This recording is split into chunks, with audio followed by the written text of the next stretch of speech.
All right, hey everyone, welcome to another WRP Live Play TTRPG session. What is WRP? Well, that's me, Faye, game master and storyteller, and Lachlan, our writer and producer. We are a couple who love sharing stories, so much so that we quit our day jobs and created our own company. That way we could create high quality and exciting TTRPG experiences full time and share them with you. And tonight we're playing D&D. Excuse me. This session features D&D's Shadow of the Dragon Queen, a riveting adventure of courage and valor where our intrepid heroes face unbeatable odds in a cataclysmic war. With us at the table are several of the incredible players who have joined us on our grand endeavor. If you'd like to play alongside them, you're more than welcome to join us. You can ask in chat or hop over to our Discord to find out more information. Now, speaking of our awesome players, it's time for introductions. Like I said, I'm Faye, Game Master and Storyteller. With me is Sirenscape, bringing all of our background music and sound effects. It's a fantastic and affordable sound collection that you can find at sirenscape.com. And now, we get to meet our courageous, daring heroes before they embark on another exciting tale of magic and wonder. And we'll begin with an introduction for Vass. Hey, I'm Caitlin. I'm playing Vass. Vass is a devilishly handsome tiefling bard rogue who has found himself accidentally stumbling across the multiverse. This week's fun fact about Vass is outside his bedroom window in Neverwinter, there was a bunch of lilac bushes. And I don't think he'd admit it to anyone, but whenever he smells lilacs, he is reminded of home and he finds it comforting. All right, hell yeah. Next up for our introductions is gonna be Hugh. Hi, I'm Stefan. I'm playing Hugh DeVere, a flashy and flamboyant fencer. My Hugh fact today is that Hugh deliberately does not eat carrots. Not because he doesn't like them, he thinks they're perfectly nice to eat. But he was once told that people got good vision from eating carrots, and he thought that was wrong. So to prove the point, he just avoids them entirely. And he's got really high +8 perception, so he can make his own opinion about how good his vision is. Hell yeah. I love that. Um, I hope you don't jinx all of your perception rolls being low this night. Next up for our introductions, let's learn about rhubarb. That's what passive perception's for, right? It's like no need to roll. Maybe. Anyway, I'm from board playing Rhubarb Bafflewander, aka Rue. He is a 114-year young forest gnome sorcerer from the island of Sandcrest, far to the west of our setting. Though I guess he's not as far away as Vass, who's from like a completely other plane, dimension, planet type thing. Um, he's a sorcerer of the Red Robes of Lunatari. Um, and my fact tonight is about Rue. We were talking about swear policies for the Twitch stream, and it got me thinking that Rue actually swears quite a bit, but he always does it in a very local forest gnomish dialect that nobody knows or understands and wouldn't be able to translate, so it's all kind of like inside speak. And if it was translated into common, you'd just get simple sayings like rat's tails and mama opossum, but it's actually completely vulgar and completely egregious swearing. But you never know, I love it. and we'll never know. That's great. Well, now I know. Um, Well, you don't know what the mama opossum really translates to, though, but I'll leave that to your imagination. Amazing. Well then, that is our introductions for this night. So, without any further ado, let us dive into our session. And we begin in the aftermath of battle. You had fought against the trees briefly before talking them down, and then were allowed passage beyond, and there was something waiting for you, ambushed from the waters, that you also did battle with. The water itself, what commanded it. And now you are no longer in that battle, just moments after the fact, catching your breath. What is it you would like to do here, heroes?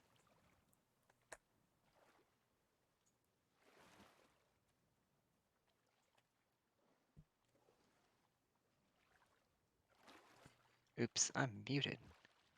We're out of imminent danger. You are, it seems, out of imminent danger. I'm gonna drop my concentration on haste if it hasn't worn out, and me and Vass are gonna be winded for a few seconds. This water's not deep enough for sharks either, right? Because like Victoria and Hugh are standing around in it. Yeah, it's 3 feet at its deepest, I believe. Give me just a second. I'll double check. That comes up to like the crown of my head then. You're taller than 3 feet. 3 feet 4. So I said, sorry, the forehead just below the crown of my head. No, because that, like, 4 inches is a lot. It's like right at your mouth. You're able to breathe. It's above my eyebrows. Oh, maybe it's just below my eyeballs like that fish picture you sent last time. You gotta walk on your tippy toes. It's fine. I guess he's gnome height, so yeah, his whole head would probably only be like 6 inches tall. You're right. I'm not thinking to scale. Um, Okay. so,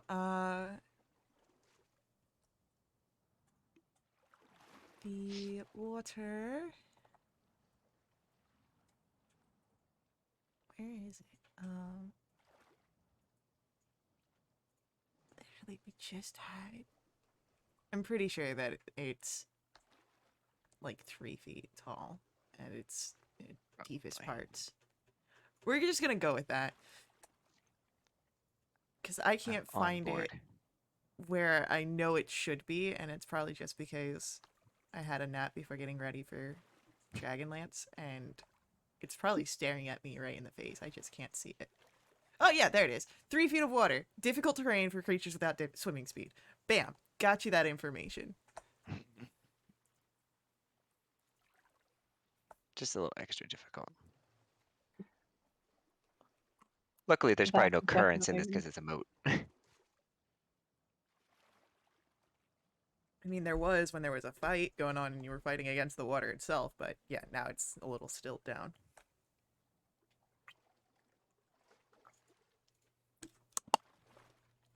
that is definitely just collapsed. He's just laying on his back with like his bow arm out to one side, just staring up at the sky. Because he's now exhausted from haste being over.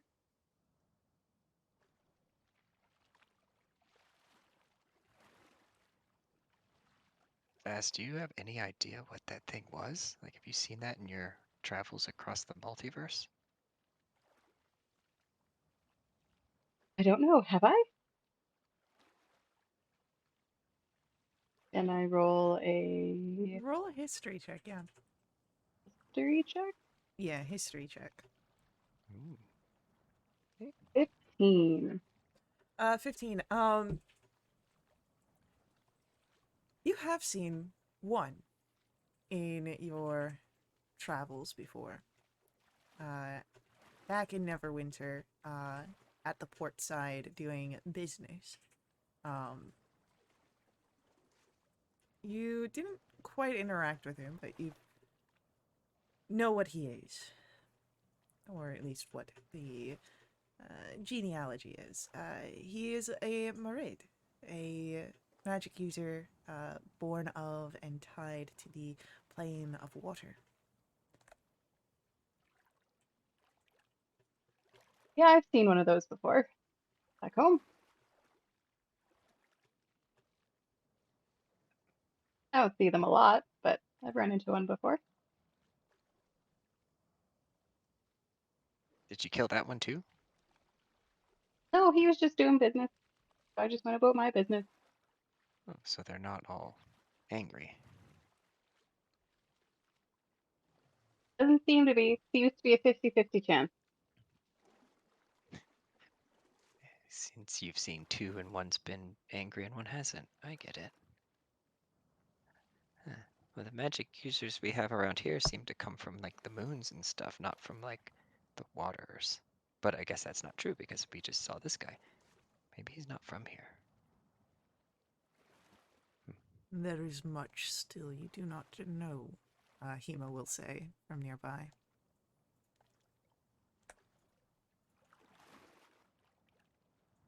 Oh, forgot about Hemo.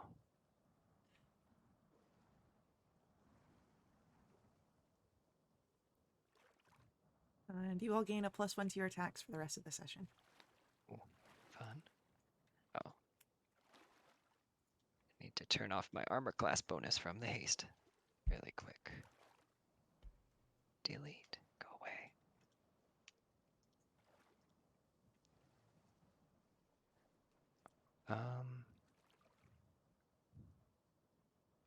I think when that thing collapsed, it like dropped its trident in the water. It I did don't know if that's drop a trident in the water. This is true. I don't know if that's something like Hugh or Victoria would want for any purposes. I mean, I don't have any use for a trident. I've got enough crap in my hands.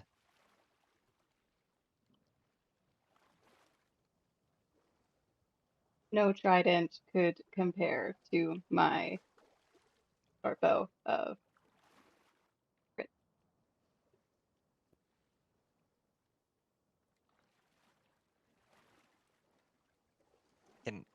Can I go and fish? Or I would like to go and fish the trident out of the water though, and see if I can do some sort of check to see if it seems magical. I mean, if it's a magic user wielding it, maybe it was like a focus or something. Yeah, totally. Go ahead. It's easy enough to find the trident, so I won't roll you an investigation, but go ahead, roll a Arcana check to see if it seems magical. I'm gonna use guidance on myself too. That's a straight up 7 Hmm. plus a 4. That's a 11.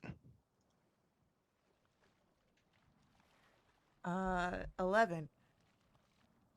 I don't know. It's really shiny. That might be magical. You've seen other magical weapons be really shiny.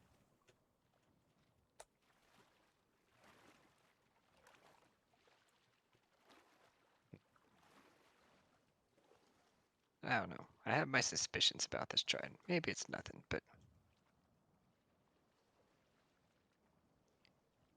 I don't know. I don't need a trident. Hugh, do you want a trident?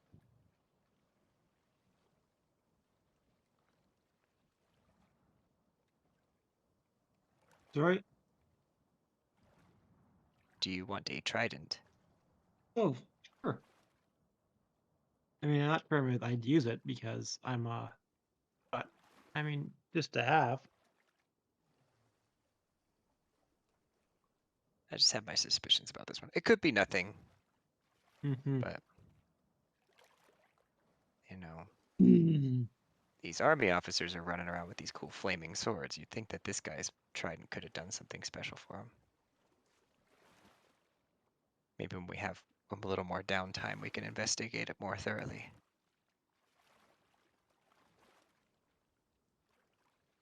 Maybe. Definitely.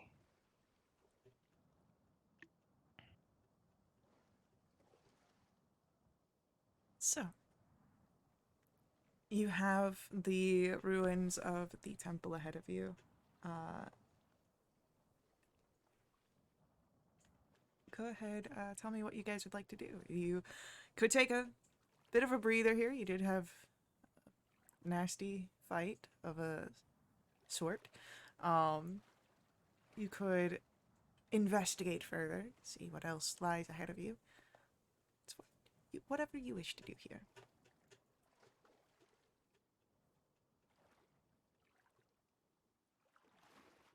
How are you guys doing? Do you need a breather?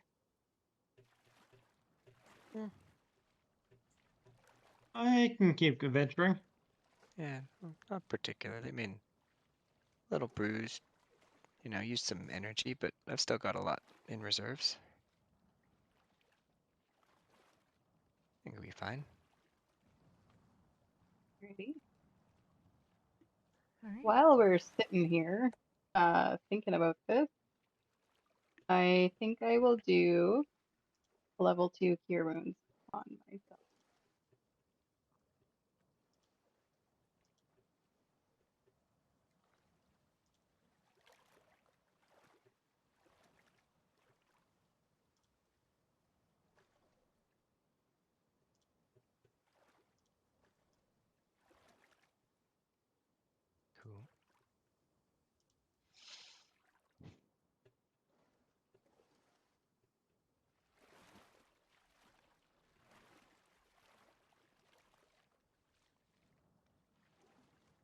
Well, you're still sitting at the shoreline, huh?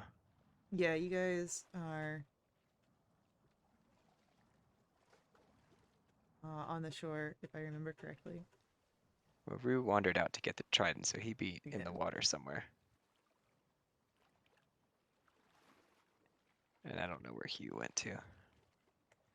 He was in the water from the fight, so Mm-hmm. So I feel Bass like I'd was be collapsed in a heap at the top where he was. right. We were like hiding behind trees and stuff up there.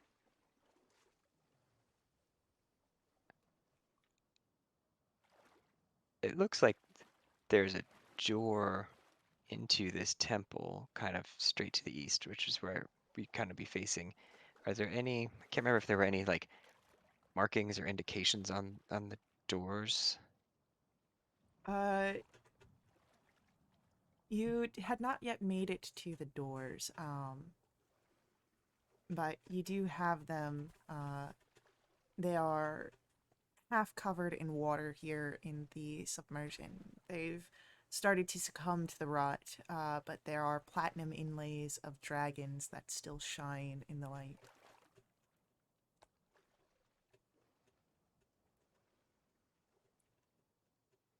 And this has to be the place.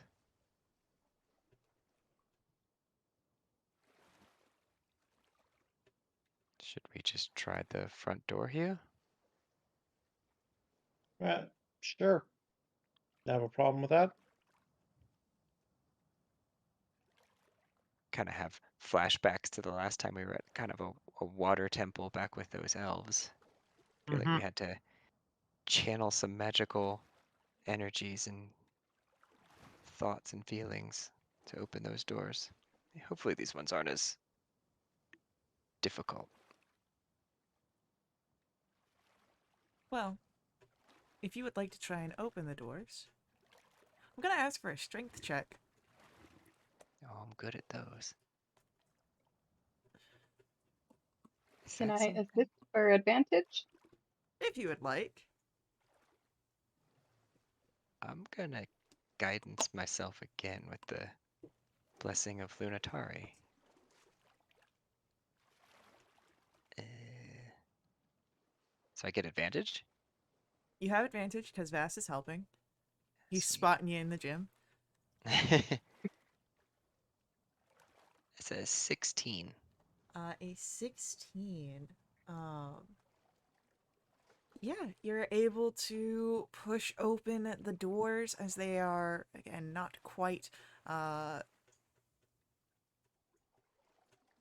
in their best shape, but they open, and uh, what you see ahead of you is the murky water covers a triangular chamber here. You see off to the east a large hall narrowing to a raised area with an altar.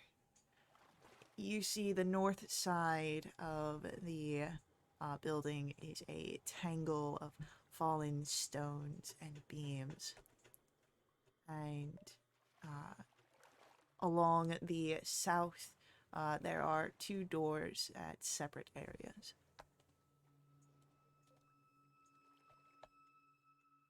The ceiling reaches about 20 feet, and the evening light from outside falls through the windows. That's right. Did we push on to get here? No, I think it just came to evening based on the time that you were traveling. Got it.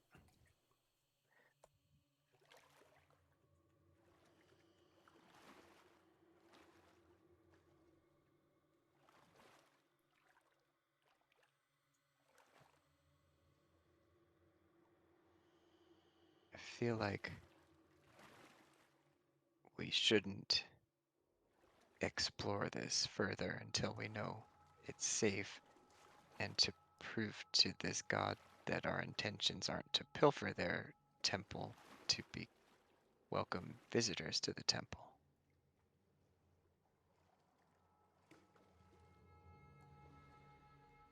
think we should approach the altar and see if there's anything.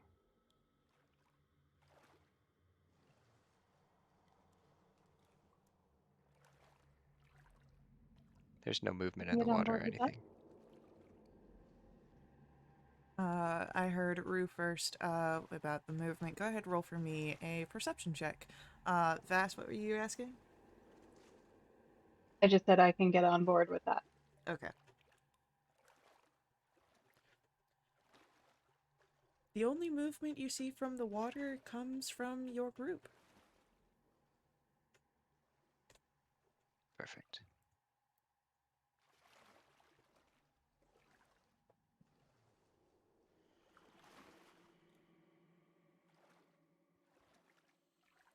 Rue's like slowly, almost reverentially, is that the right word? Approaches the altar as he knows that the has significance to many people, especially like Victoria. Okay.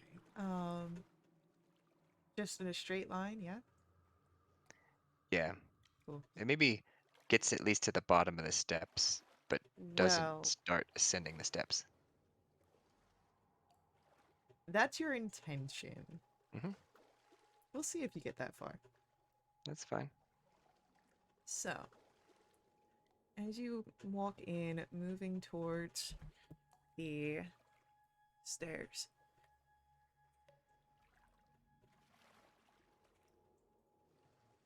Rhubarb, you don't know how to swim, do you? I You don't have a mean, swimming speed, right? Like, you I could know how to, like, to swim, but you don't have a swimming speed, right? this is correct. I could have a swimming speed, but I do not currently have a swimming speed. If that. Okay, that's totally fine.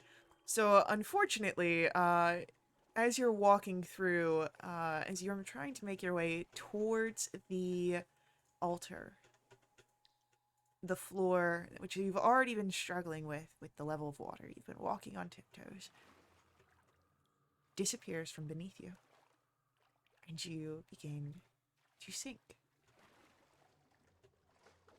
a lot farther than 3 feet.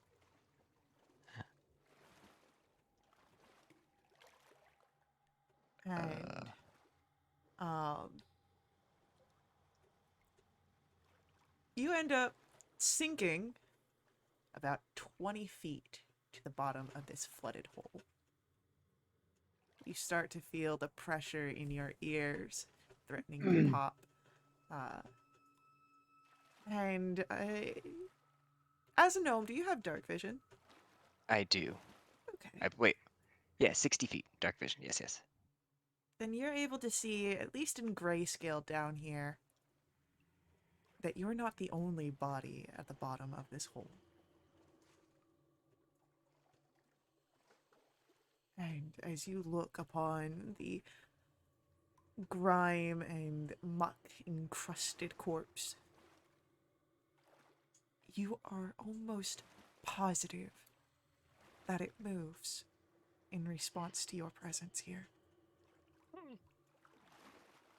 The rest of you only see that as Rue was walking towards the temple, takes a step and then gone under the water that now fills in the vacuum of the space that he was existing in. That was probably following along a little bit behind, as he said he was on board with Rue's plan of approaching the altar.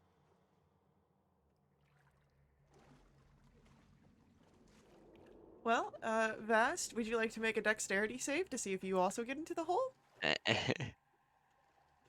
Yeah, let's make a dex save.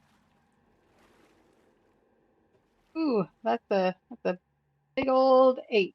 Vast now also falls into the hole, um, 20 feet down. I just Vast, plummet 20 feet down. you do start to sink 20 feet down, yep. But you don't take any damage because of the water, you know. Well, it's been a long time, I guess, since my days of swimming in I the mean, Sword Coast. it's probably more of the shock rather than anything causing a delayed Mm-hmm. reaction. But down here, the hole isn't like tight. You're not like squished against anything, but you would also see Rua at the bottom looking at a body, a corpse, um, covered in mire and muck and mud. And yeah, Vass, you also think that that corpse is moving in response to your presence. Do I have time to do anything? Well, depends on what you want to do. What's the rules on drinking a potion while you're underwater? Um,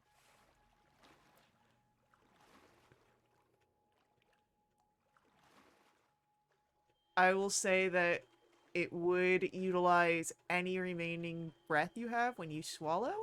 So you would start the process of suffocation after the fact. Okay, well, I have on my person exactly one potion of water breathing. Um, so I was hoping to down that bad boy. Hell yeah, you could. All right. I can breathe underwater for an hour. Hell yeah. Let Well, me just get rid of that. at this point, Rhubarb, are you doing anything? Um, what are there restrictions on casting spells underwater? If they have a verbal component, it will utilize any air you currently have, and then you will not be able to cast them anymore. Okay, so similar to the potion. Yeah, you'll start the process of suffocation. All right. Well, that's fine. I'll do something similar. Rhubarb is going to cast Alter Self and give himself aquatic adaptation so that I sprout gills and grow webbing between my fingers, and I can breathe underwater and gain a swimming speed equal to my walking speed. Hell yeah. It's probably going to be really good because up at the top, uh, Hugh, two of your companions just fell into the water. Okay. And as you're looking around, your passive perception is high enough that you would notice that other parts of the water start now to have movement of their own. Something is coming. Geez, guys. All right, I'm keeping an eye on it. All And, right. what can I do to something? I guess I could try and shoot something in the water, but I'm not sure that would work properly. So I'm just gonna keep an eye on it. All right. Keep your eye on it. Vass and Rue, with your aquatic changes in various forms, I'm assuming your attempt is to swim away.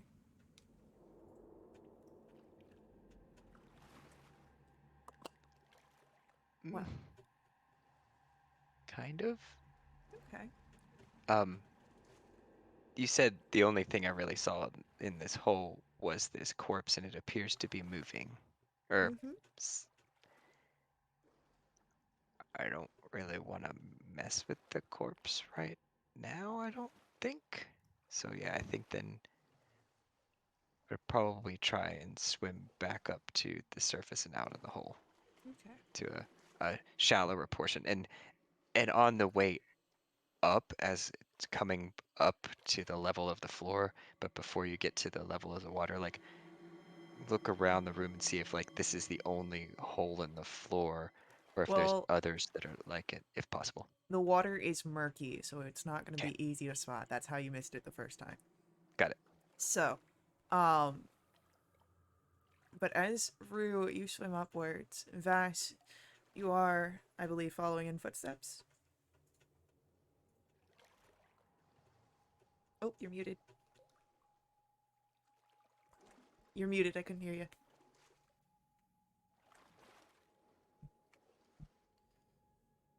Uh-oh. Oh no. You can't hear people when they talk underwater. Hmm. Let's see. Oh no. Uh,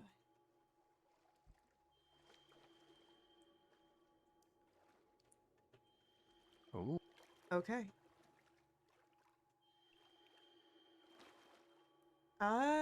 Let me double check a bit on that activation, but I believe they should still work. Oh, because you don't have a swim speed.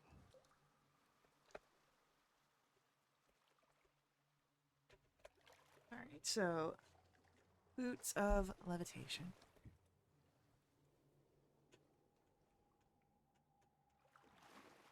So the thing about the boots of levitation is that they allow you to cast the levitate spell, but the levitate spell does have a verbal component. And you used your breath for the potion. Oh, but now you can breathe underwater, so you should be fine. So, as you're casting the spell and as you begin to levitate, Vash, you are moving with ease until there's a hand that grabs hold of your foot. The corpse at the bottom, you see her reaching up at you, holding you there. And I would like everyone to roll for me initiatives. Ew. Yes.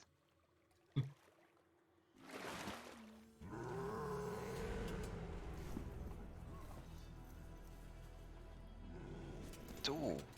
My first 20 in a couple sessions, and it's on initiative. Oh, I should change the color of my dice.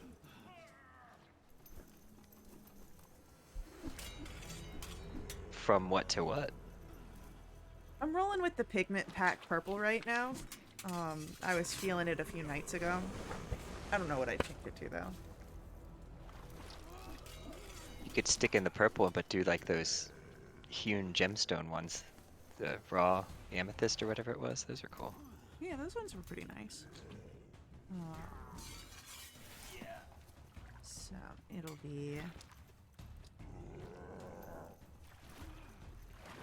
Vass, Rue, Hugh, and our undead.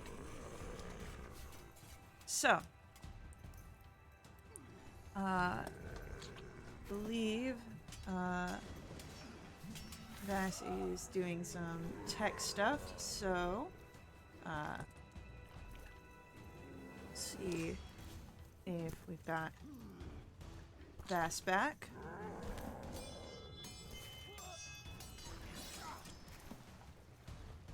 I'm not hearing.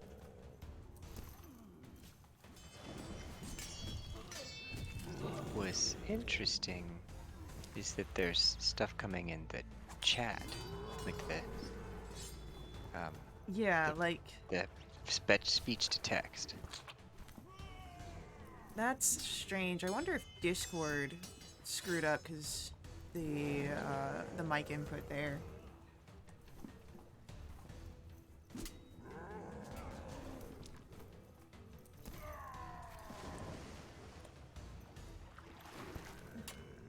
But it's translating things I'm saying, apparently.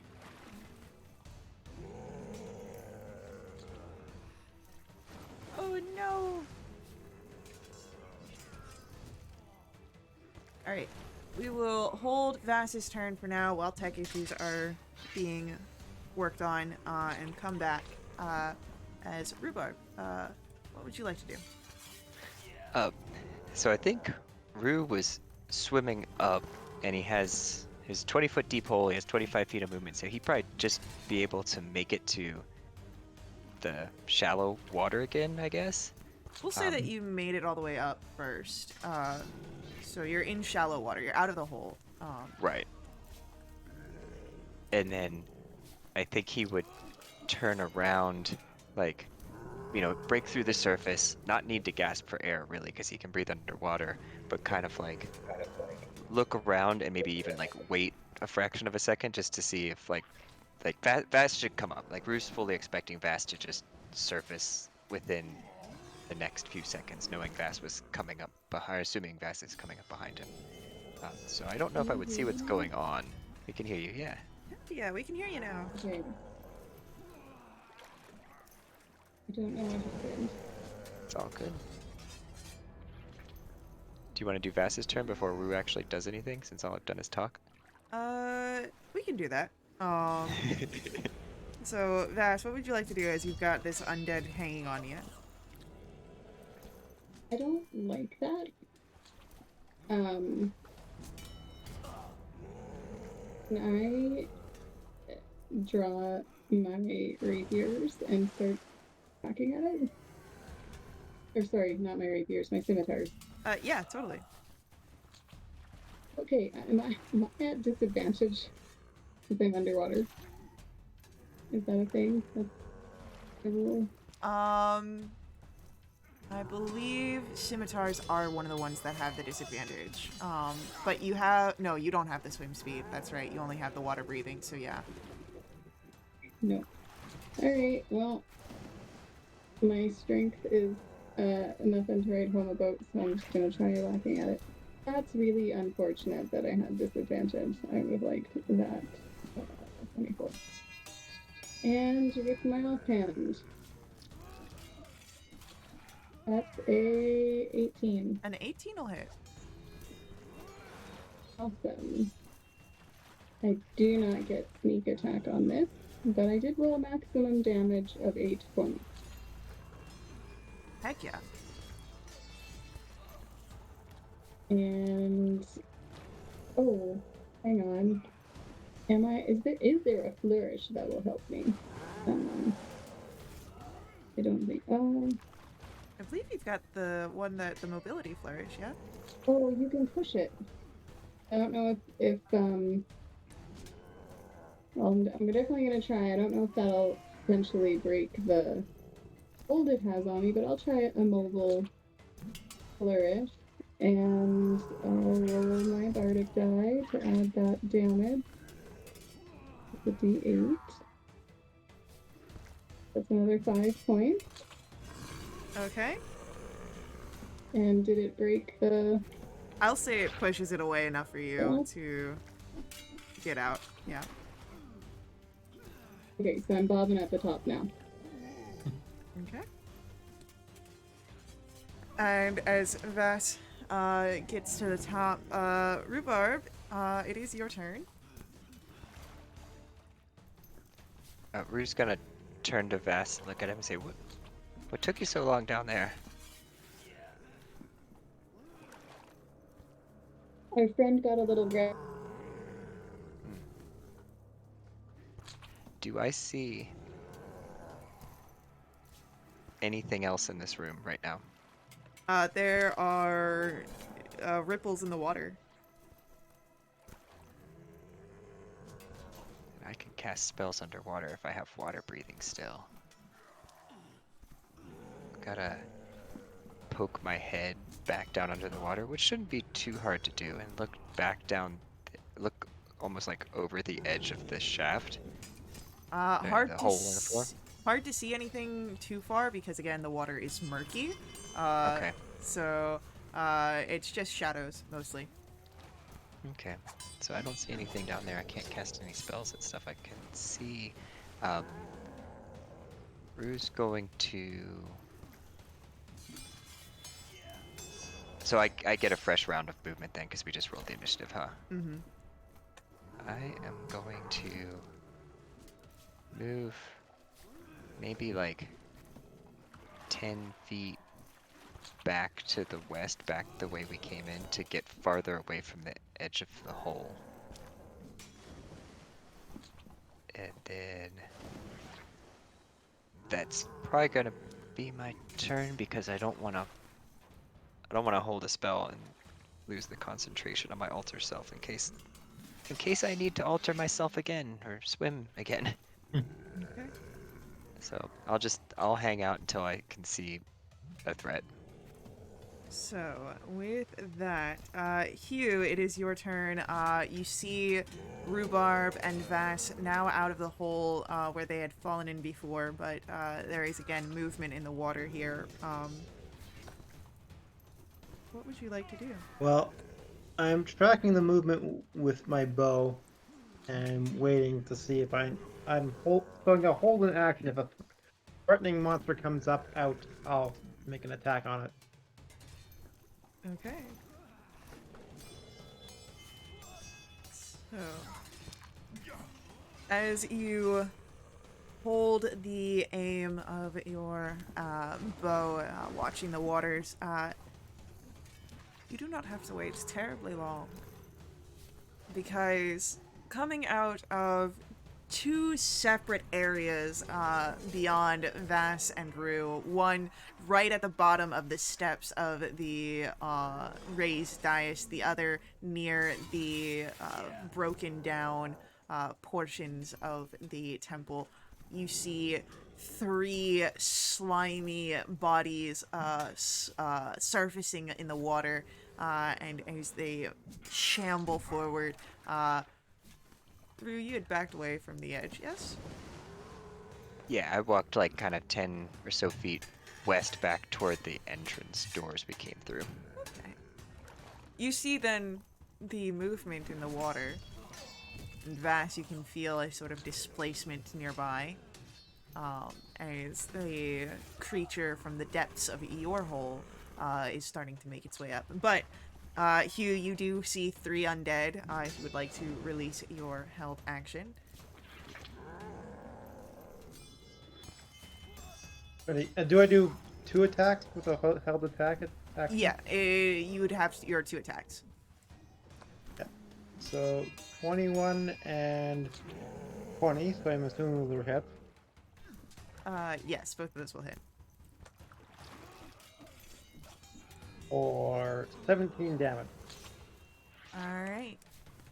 And those 2 arrows sink in, and there's this sort of squelch, but the creature seems undeterred.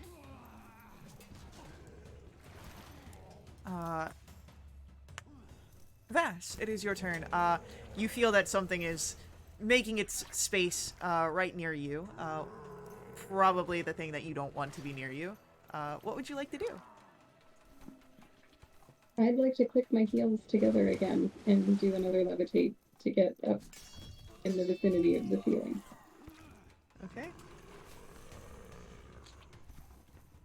And with my bonus action, I don't think, well, could I bonus action dash if I have any handholds on the ceiling to move back further west?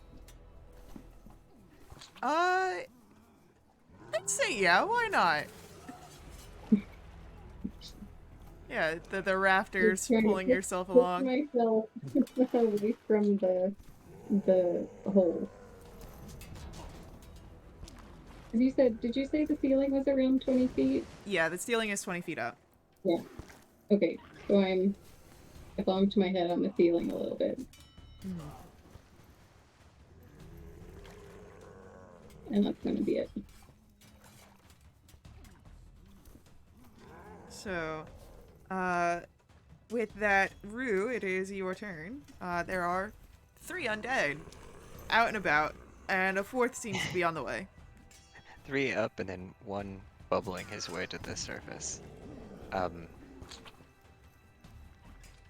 The 3 that are up, they're all separated, or any within 5 feet of one another, by any chance? There are 2 that are within 5 feet, yeah. Okay. I think that for now, I don't know if they pose like a ridiculously imminent threat, other than we're just in here with them. I'll use my Sacred Flame on the 2 of them, and so I need both of those to make a DC 15 Dexterity save, please. Why didn't I change my dice yet? We've got a 3 and a 5. No. So, first one takes really good 13 Lunatary Radiant damage, Moonfire damage, and the second one takes 9 Radiant Moonfire damage. So I imagine like the insides of this chamber glow red with the light of Lunatari as it flares on both of them. And I think I will use some of my movement to back up even further toward the doors. Just be like right at that doorway, ready to potentially go out into the water. So you're The going boat for that we the came from. main doors. Okay. The main double doors to the west that we came through initially. Yeah. Cool. I got you. Yeah. As that happens, Hugh, it is your turn. Again, 3 undead, in and out. What would you like to do? I'm gonna keep dwelling on that one I previously attacked with my bow. Hell yeah, go for it. Okay, so that was a 24 and a 12. Both of those will hit. Oh wow. So that is going to do 21 damage.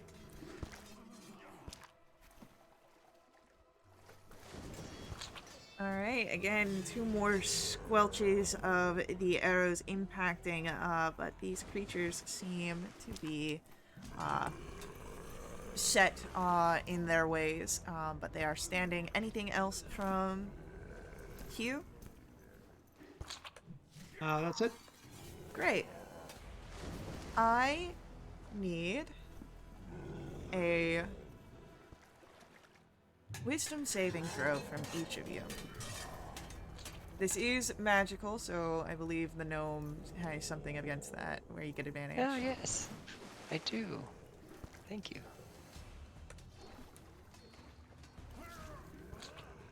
And I get a pair of 8s. Fantastic. It was 14. an 19 until it was a 1. Oh no! So Hugh, you're fine. It's just a little bit of hairs raising along your neck. However, for Rhubarb and for Vass, there is a dread that sinks deep into your stomach here as the creatures look upon you, and you are frightened of these corpses until the end of their next turn. And while you are frightened, for Vass, because you failed a little bit harder than the other, you are also paralyzed. But, Oh, you know, at least you are levitating, and that won't drop you this down. impacts my concentration. You do become incapacitated. I don't believe incapacitated auto ends your concentration. I believe just unconscious does. Let me double check. Okay. Incapacitated just means you cannot take actions or reactions, so your concentration is still intact. Okay. So for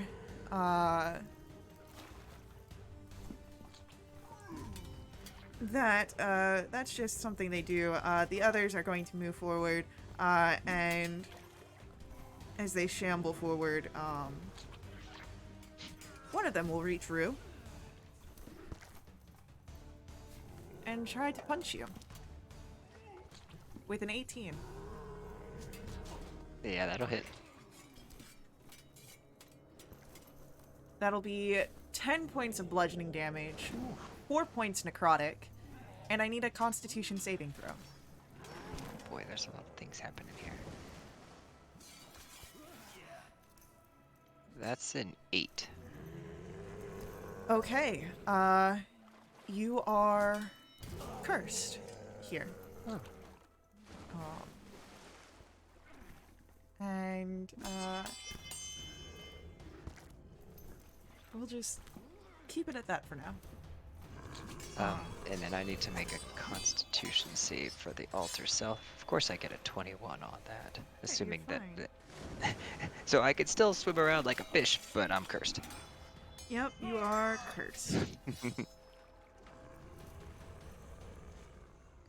So, I just made a note.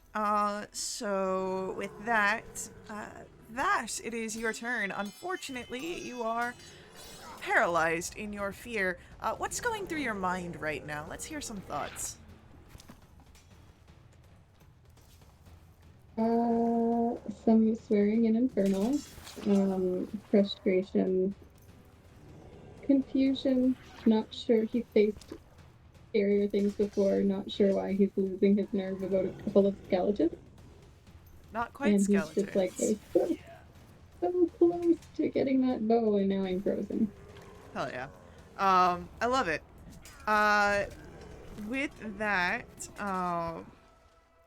at the end of your turn, Vass, you still feel the sort of tension of fear in your chest. And Rhubarb, it is your go. You are frightened of the creature, but you are not paralyzed. And frightened just is disadvantage ability and attack rolls when I'm within line of sight of this thing, and I can't move closer to it. Yeah. But I can certainly move farther from it if I want to, huh? Oh yeah, for sure.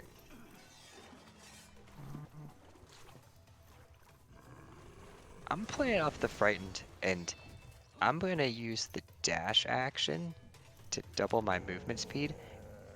I guess this might trigger an attack of opportunity, but that's fine. Rue's gonna like fish swim all the way back over to the west, back to the other steps by all the trees, and try and get to dry ground again. Yeah. This bottom of the steps. How much speed do you have? I have 25, and I have a swim speed to match it, and I have the dash action, so I would get 50 feet. So I could do 10 squares. Which I think is just to the bottom of that stairwell, or close enough to it. Yeah, you'd be like on that second stair away, or second box away from it. So like you're 5 feet from it. Okay. But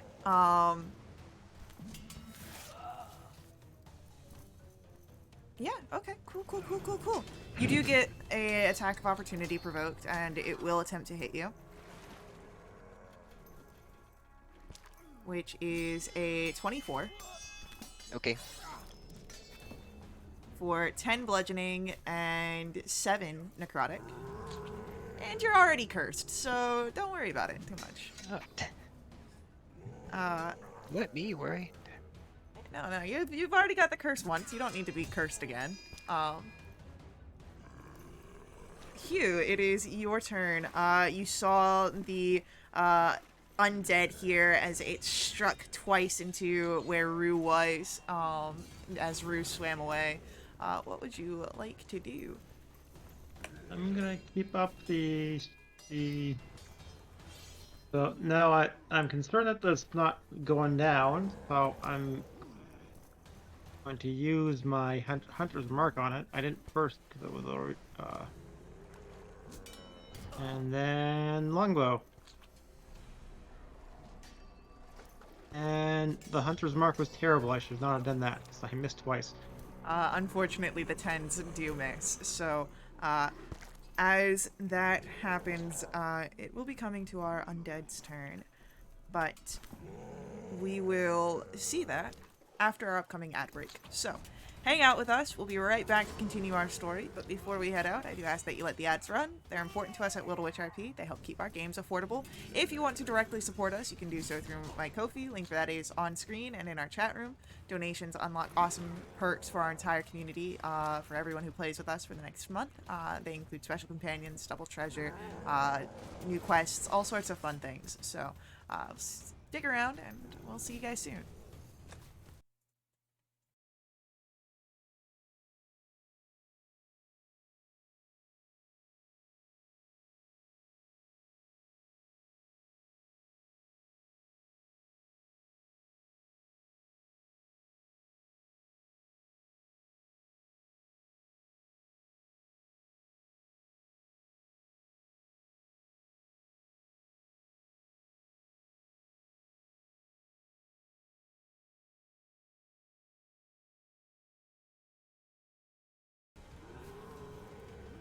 Alright, we are back in action, and due to a little reminder of our +1 to all attack rolls, we actually had 2 hits, just barely, in our last turn. So, if the Going to be, if we want Hugh, you can roll damages, because the 11s just Oh. hit, because you've got the +1. And don't So forget that counters well.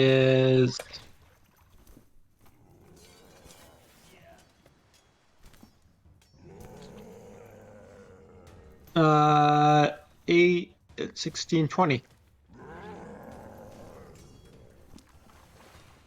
Alright, now this creature's starting to look rough after the introduction of the Hunter's Mark.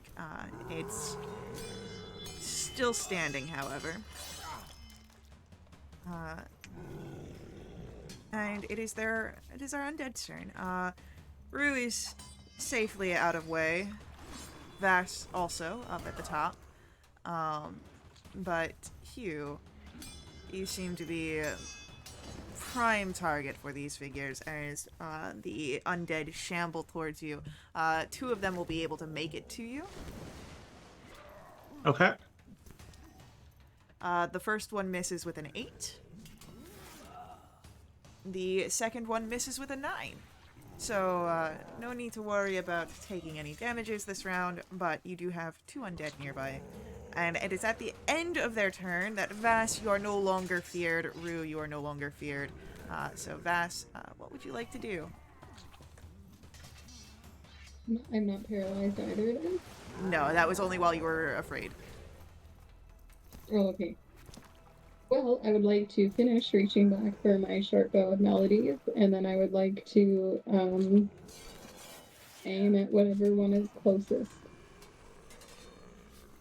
And I'm going to make this a melody of reverberation.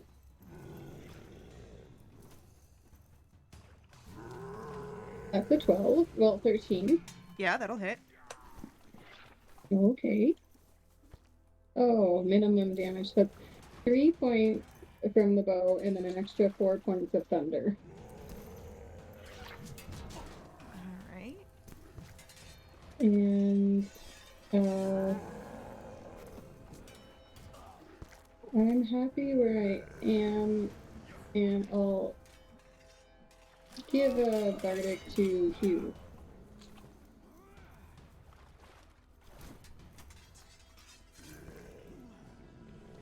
Alrighty. Rhubarb, it's your turn. You are Yes. away. You know, near the bottom of the steps. Am I able to see any of these creatures back through the doorway? There was one right beside me at the doorway when I ran off, but he might have shambled over to Hugh. Excuse me. I'm going to say you can see one. Okay. So that's probably probably at least a good 60 feet away. Just trying to decide which spells to use. Rue's like bleeding out into the water. Good Like- thing there's no sharks. This is true. Hopefully there's not little baby moat sharks. Luckily, like, his red robe, it almost looks like his red robe, the red dye is like leaching out into the water around him, but that's not dye, that's blood draining from his body. But he's determined to help his companions as best he can. Let's use more light from Lunatari and cast a guiding bolt at the one that I can see. Let's see. I think a 23 shall hit that thing. Oh yeah, for sure. And that's a terrible roll, so I am going to use a sorcery point to re-roll 2 of those ones. So that's 6 plus, oh, fantastic, 1 extra damage. So 9 whole damage, but he's glowing red, and the next attack against it will have advantage. Alright, so.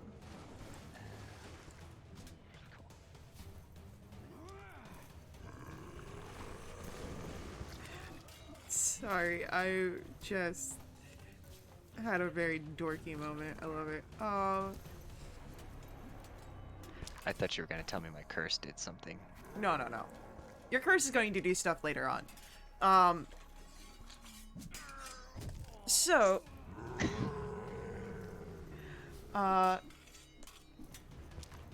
It is going to be, Hugh, your turn. There is a undead, in the water that is, glowing red with the light of Lunatari. There are two around you. Unfortunately, neither of those are the ones that are glowing red. What would you like to do? Okay, well, I toss aside my bow and draw my S-stock. And is any of the ones around me the ones that I Hunter's marked?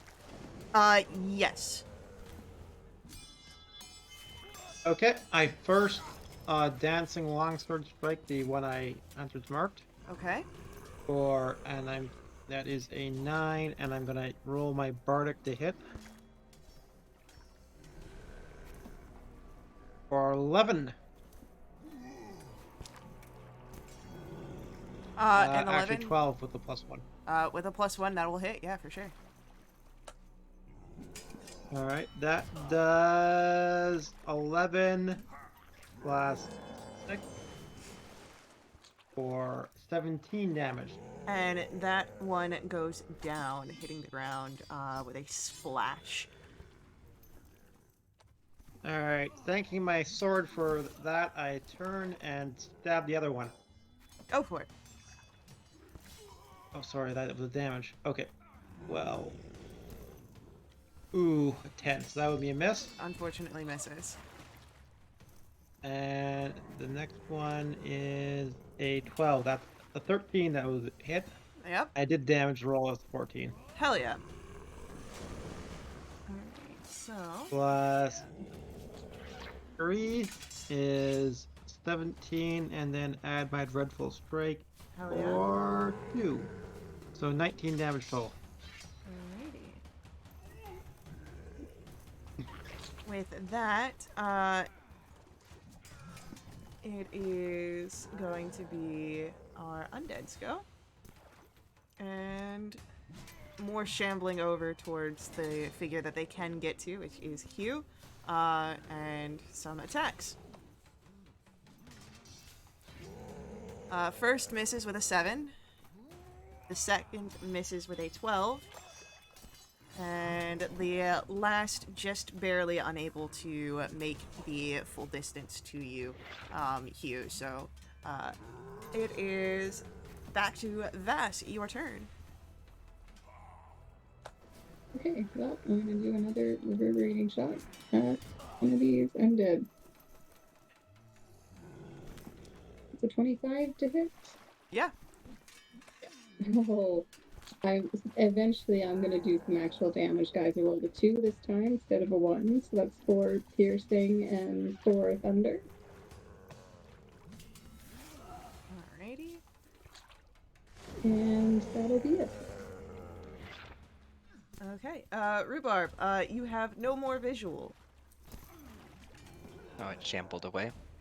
They all shambled into and towards Hugh.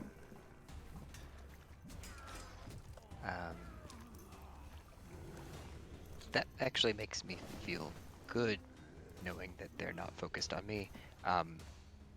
I'll use my base 25 feet of movement to try and get closer to the door, and see if within that movement I can see one of them at that point, or are they still out of view?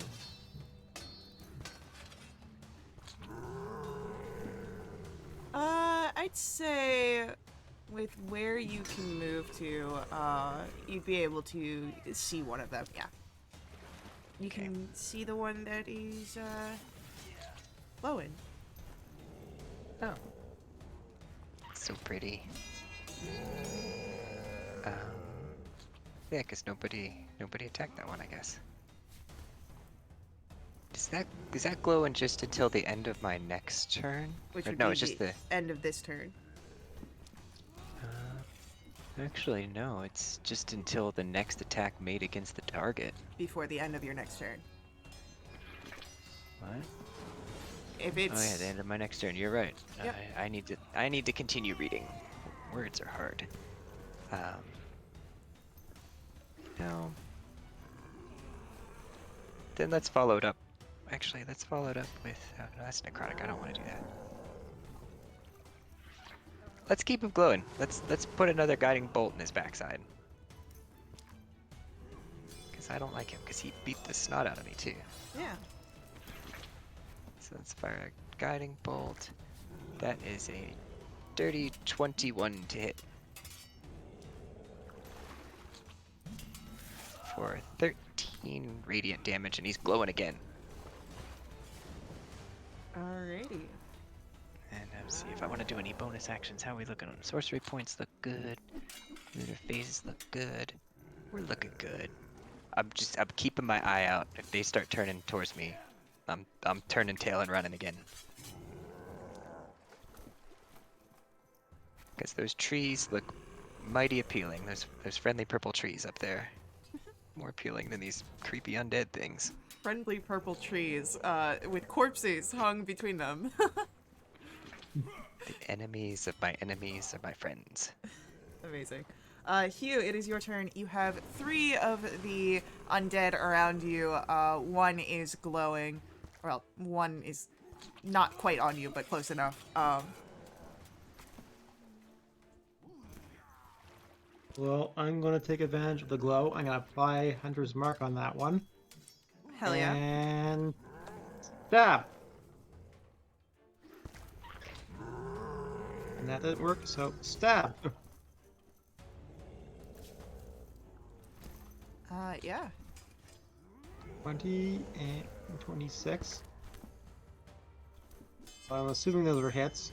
Both were hits, for sure. Or 19 and 28.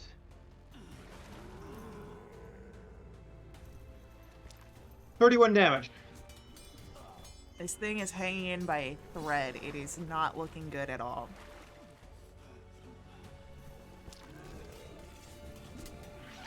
And with that, it is the undead's go.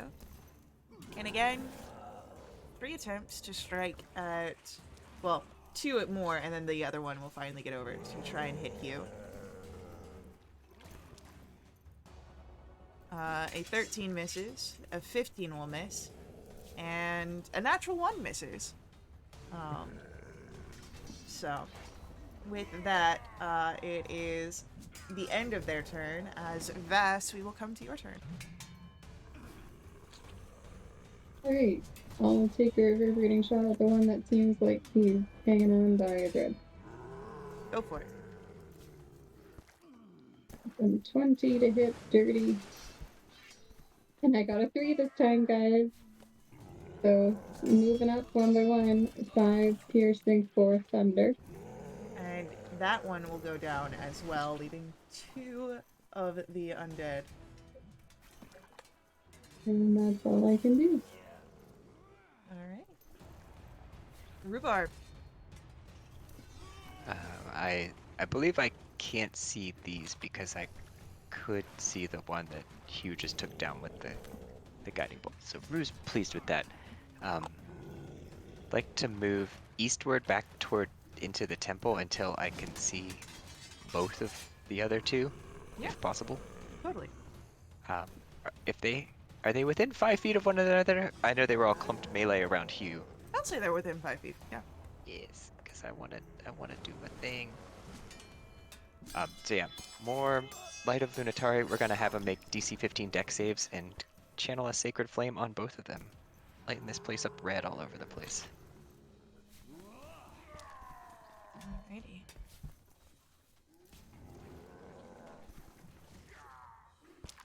That's a 2 and a 10. They both fail. Turns are rolling low. That's a 7 for number 1 and a 9 for number 2. Both radiant damage from Sacred Flame. And bonus action, we will do nothing, so that's my turn. Okay. Hugh, it is your turn. You now only have 2 of the undead, slimy corpses in front of you. What would you like to do? I Hunter's Mark, transfer to one of them, Okay. and stab, stab, stab, stab, stab, stab, stab.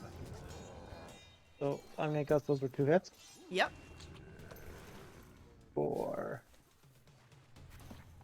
first 17, and then 9, so that's 26, and 28 damage. All right. That would be. Yeah. Alrighty. Anything else? I believe that'll be it, which means it's our undead's turn.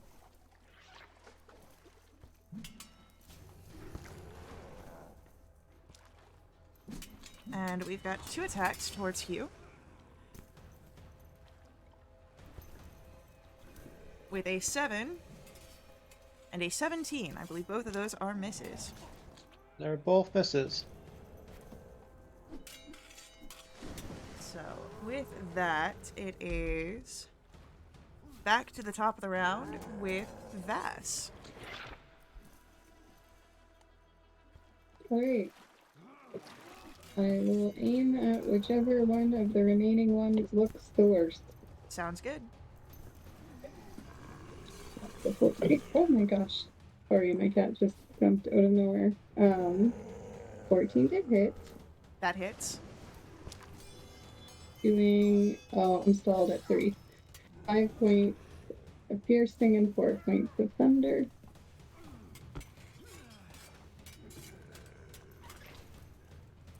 Alright. Still hanging in there, but looking rough.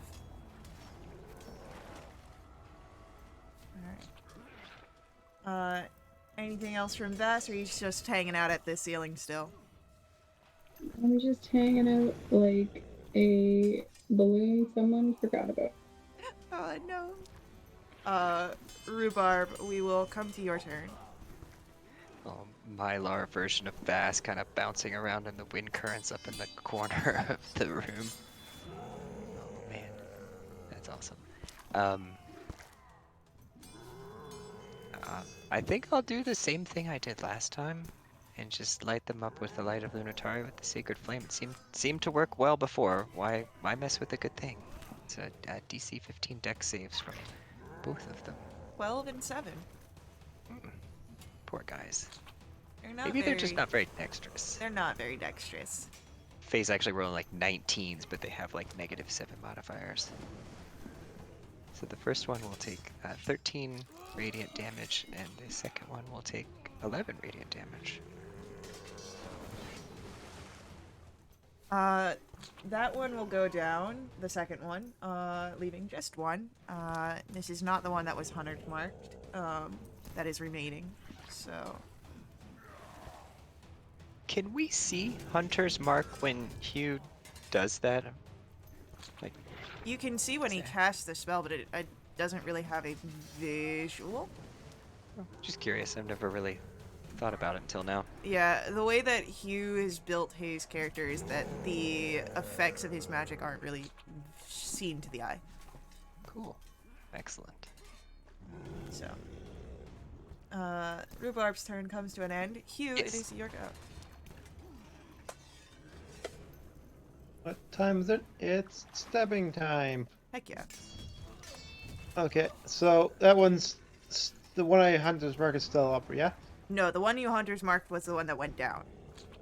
Okay, so I'm gonna Hunter Mark the other one. We get a 16 and a crit. Hell yeah.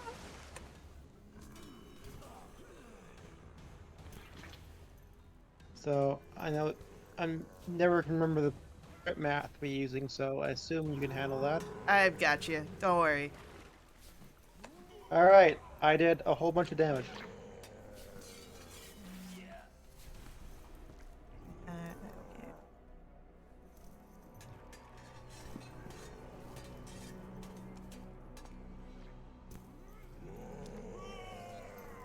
Yeah, you did do a whole bunch of damage because that thing went from looking fairly fine to being down after 2 strikes, and you guys are no longer bound by initiative. However, Rhubarb, you're still feeling a little off. I don't feel good.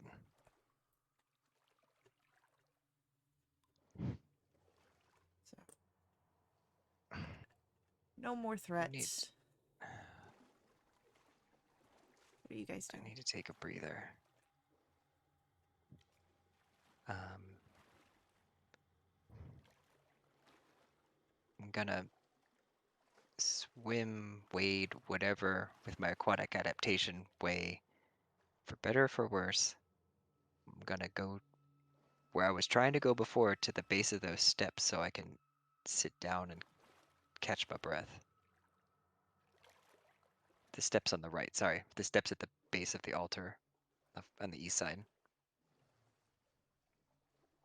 Okay. And I'm gonna put the intention out there that I, I'd appreciate some help from Paladine. I know we don't have a relationship,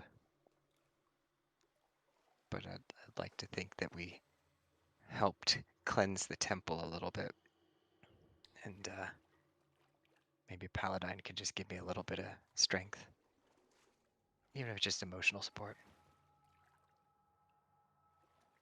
Rue, as you find yourself seated upon these stone steps that rise out of the water to a dry platform, you see it bears a triangular stone altar.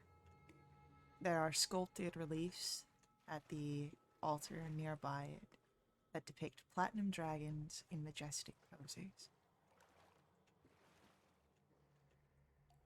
Go ahead, roll for me a religion check, please.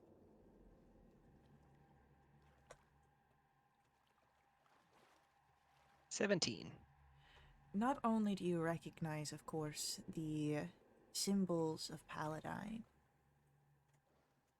but the sculptures here are of him in his draconic form.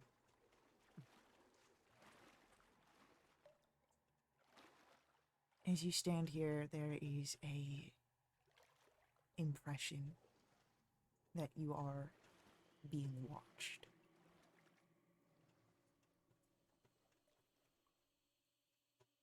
Does it feel like the feelings I got when I was in the Red Temple in my dreams and visions? It feels very akin to that, yes. Doesn't surprise me.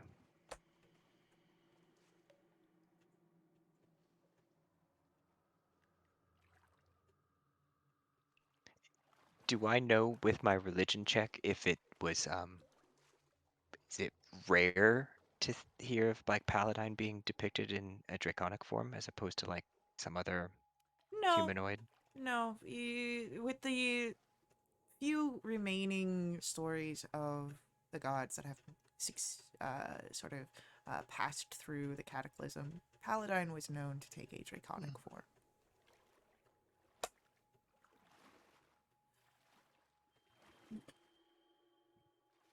So I made Victoria's pendant and a little platinum dragon. Does remind me of that pendant.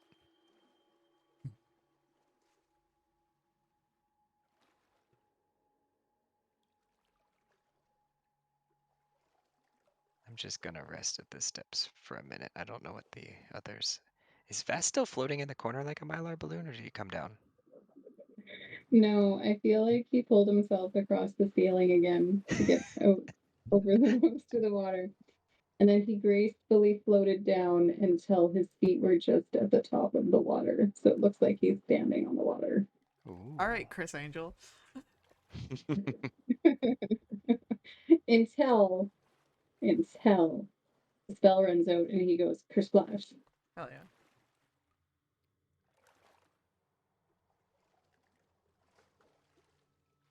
How long does that spell last for? Great question. I assumed it was a minute. Let me check. I believe levitate is 10 minutes.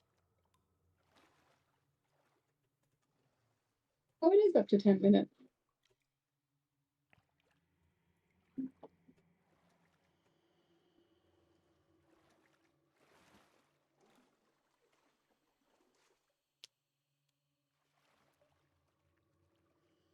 Drew, are you feeling okay? You No, look a little peaky. he hit me something good back there. I don't know if I've ever felt this way before, even like when we had that fish pie eating competition or whatever. Just something's unsettled in my body. Or kind of like sinks his head down between his knees and just breathes a little more labored.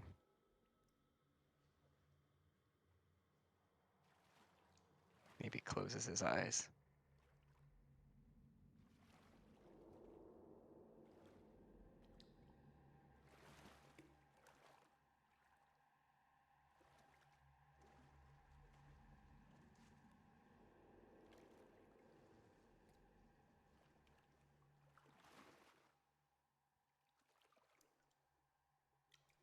Is it possible to do a medicine check on yourself?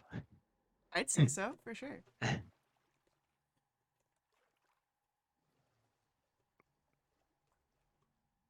Would you like to? Yeah, I'm just trying to figure out how I would phrase that because I don't like you just usually just asking for checks. Maybe sitting there in like that state of contemplation where I'm kind of on dry ground again, just like scan my body. I feel like after, 100 plus years, I've kind of developed a attunement for my own physical being that maybe I could see if I can detect where things feel off inside myself. That's a 4. Yeah, you feel like shit. You don't know if it's the curse or if it's the fight, or you're just not feeling. Soggy with water.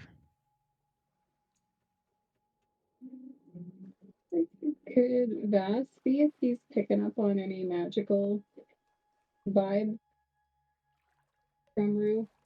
Go ahead. Why don't you roll for me an Arcana check here?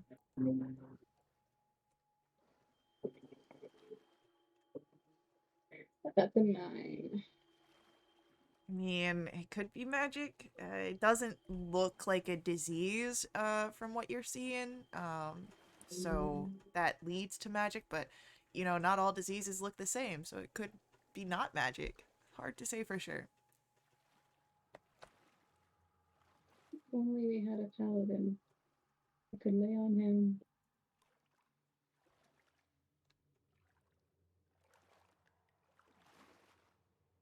I mean, we have a paladine here.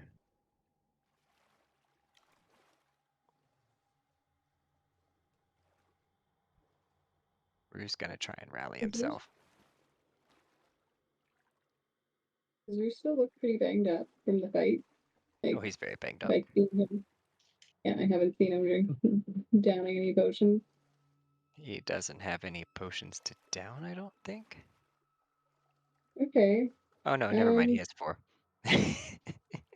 Oh, okay. Well, I'd pat him on the shoulder and give him a level 2 cure wound. So before you add that HP to who you rue, the spell goes off fine, Vass. However, Rhubarb, that curse within you that settles in greedily consumes the healing that would otherwise go to you. Unfortunately, it seems you cannot regain hit points in this way.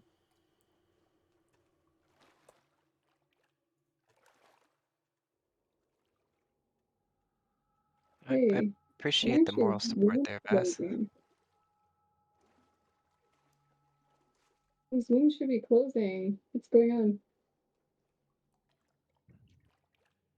I mean, you just pat me on the shoulder. I don't think that's gonna do anything.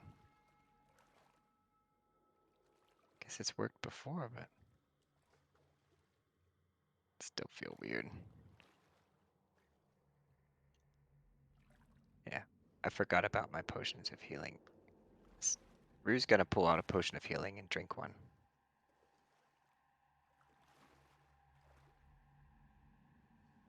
Does that work, or is it the same? It is the same thing. As you try to imbibe upon your potion, it does not seem that your healing is granted to you. Rue like curses under his breath at Lavender. Is like, did he sell me junk this last time? His first ones were so good.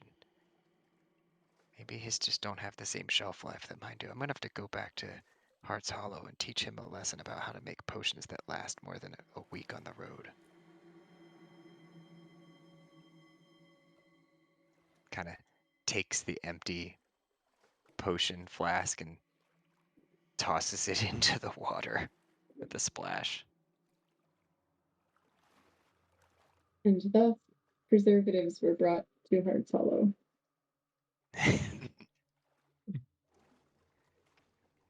They've learned to heavily hop their healing potions from now on, just like keeping beer preserved. Um,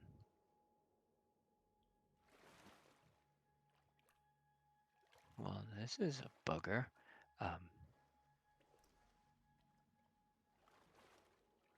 That's fine.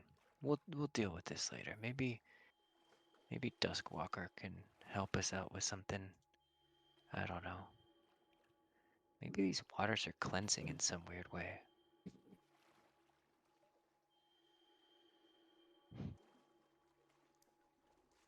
I will point out that there are 2 other doors in this area.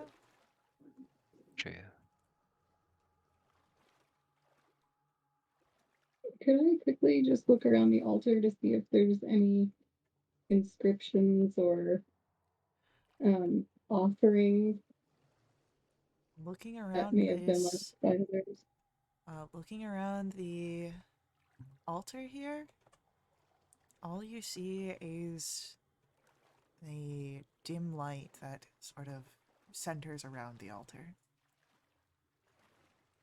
You also get the sensation of being watched, being perceived. But there doesn't seem to be any sort Looking of offerings. looking up, is there a source of the light? Like, is there a skylight or something? No. There are windows, of course, but not in the way that the light shines down. Does this make sense?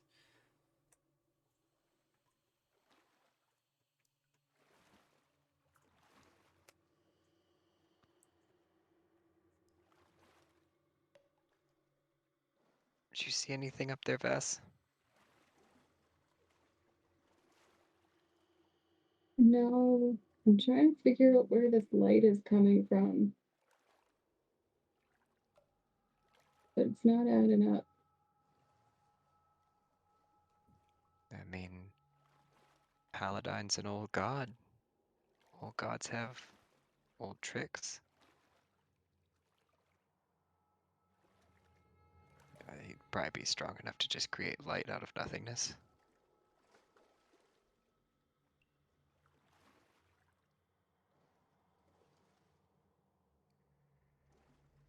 Rue is going to stand up from the stairs and walk toward the altar and fish into his component pouch and draw out a dragon tooth that he took from the corpse of the death dragon that we fought back in the apartment, or getting into the apartment, and just take it out, lay it on the altar, and just kind of speak out loud to Paladine, like, this came from a creature of death that we fought just a couple days ago, not too long ago.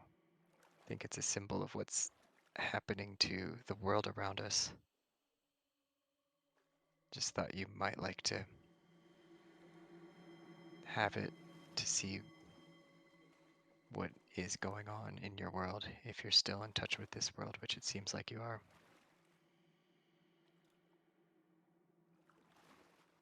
Before then Rue's gonna turn and walk away. Okay.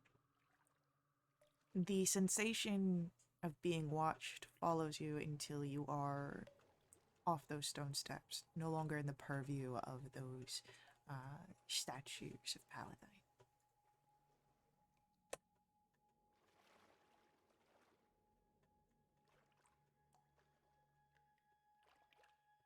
But it does not seem much else happens.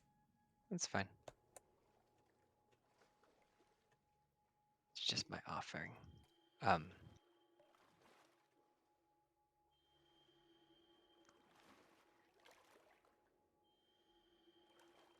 I'll be right back. I want to check out something. And Rue's gonna wade back into the water and dive back down into the hole and go back down to the bottom and see if there was anything else that the corpse was potentially sitting on top of or laying on and hiding. Kind of investigate that area a bit. Roll an investigation check. I'd like to guidance myself on that too. That's a 13 plus 4, 17. Okay, 17. What's down here doesn't seem to be of any particular use. It's all broken down and covered in that same slime and muck, breaking apart under the waters. Doesn't seem to be of any sort of magical nature.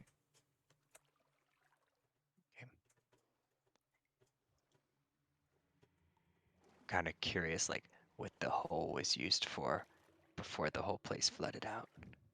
But apparently nothing. Who says the Did hole was Rue there? say he was going to do this? I was just gonna make a note of a comment of who said the holes were there before the fall. Hmm.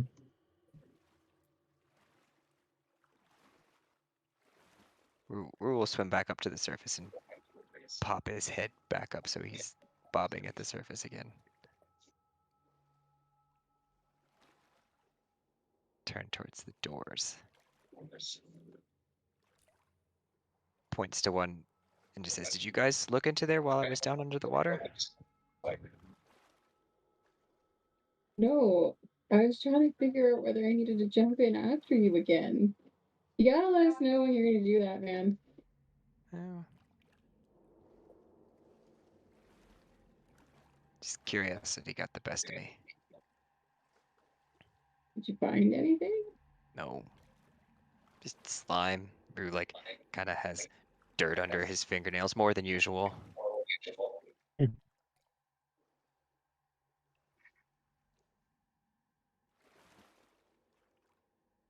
Vass starts to explain a grooming product he has that could help with that and then thinks better of it and it's like, never mind.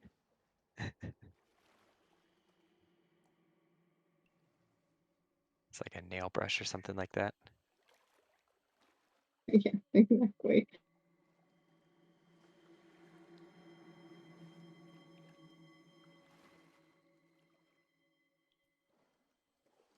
So, what do you do here? Do you investigate those two other doors? Do you stick around near the altar that seems to watch you? What do you do?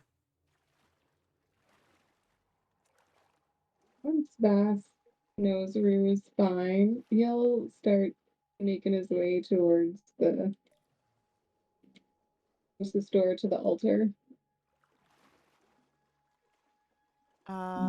Yeah, so that would be, if you're looking at your map, the one that's in the middle of the wall, not quite close to the Mhm. corner. Yeah. Opening this door, you see a small living area, flooded, just like the rest of the temple. Moldering vestments hanging in a wardrobe, a bed blanketed in fungus.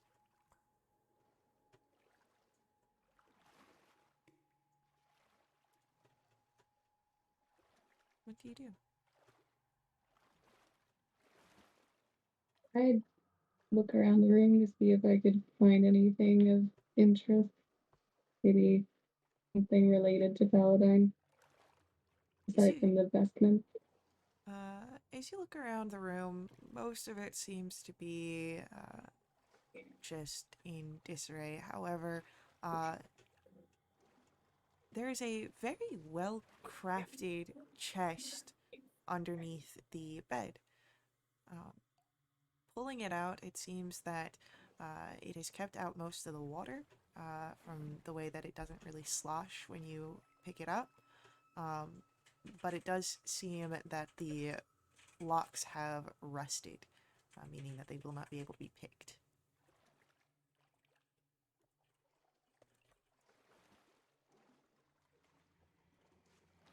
Could he try hitting the rusted lock with like the pommel of his scimitar?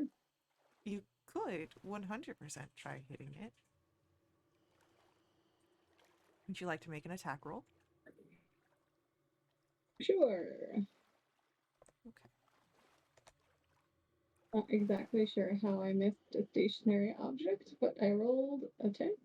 Unfortunately, you don't seem to hit it hard enough that there is any thing, but you, Rhubarb, and Hugh would hear a thunk.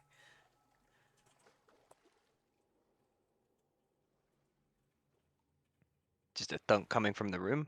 Yep. You okay in there, Bass? Yeah, I found something, but I can't get it open.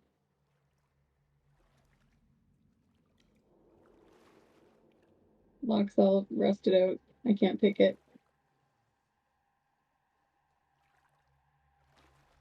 Did you try hitting it? That was the thump. No. Didn't work. If someone else would like to try and hit it, you are welcome to do so. Or you could try and pry it Anyone have a open. magical move? I would say if you want to try and pry it open, it's a strength check. I mean, I'll give it a try. Not gonna work very well. Well, I rolled decent, so with my -1, that's a 15. 15.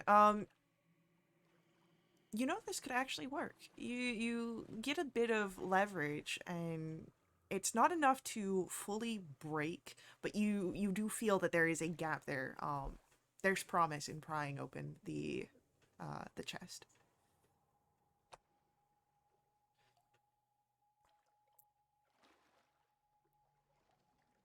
Is there enough room to like wedge a scimitar blade in to try and get a lever situation happening?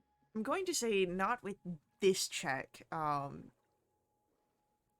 but you know that there is promise here. You can continue to attempt it, or you can invoke the assistance of your companions, but you're getting somewhere. Maybe Rue will I'm like, gonna try one more time. yeah, he'll like wander over and kind of like peek around Vass's side, um, at the side of the box and just be like, maybe if you get like right there. Are you trying to pry or are you trying to smack? I gave up on smacking, now I'm trying to pry. And he will offer the help action, taking out one of his daggers, which are smaller, thinner blades. Maybe try to help wedge a little bit at like a different point on the edge that they're prying on.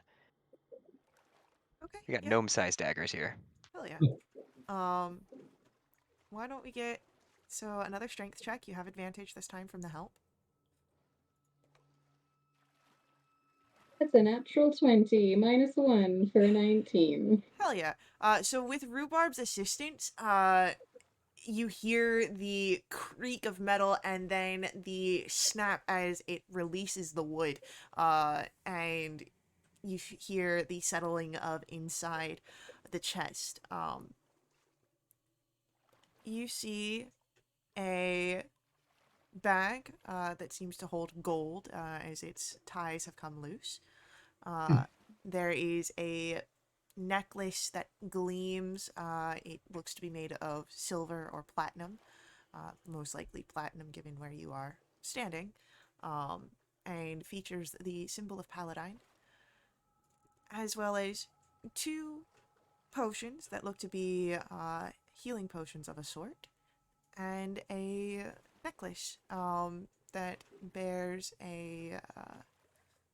Does it have an actual description? Yes, there's a brilliant cut black gem on a delicate silver chain.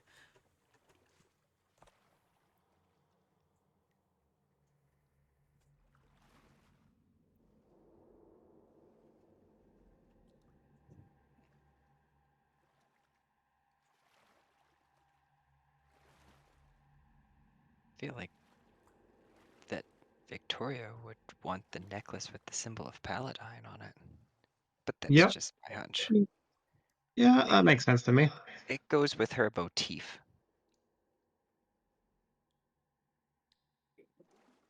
Agreed.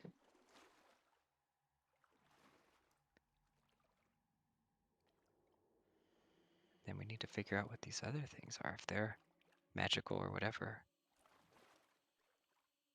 Maybe one of these potions can help you.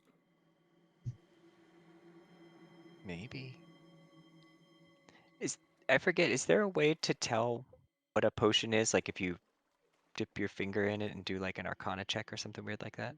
Not quite dipping your finger into it, but I'll allow for an Arcana check here. I'm good at those, not really. I'm making heavy use of the guidance today. We're gonna guidance myself again on that. Oh, 19. That's pretty good. 22. A 22. Uh,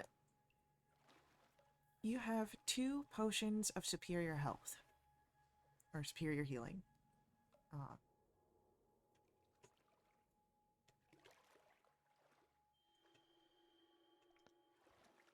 That's just HP, if I yeah, remember correctly. it's Okay.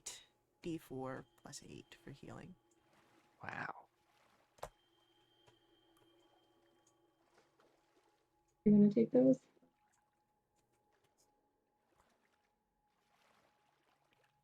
I mean, maybe I could take one. I don't want to hog them. I'll have a couple other. I'll take one.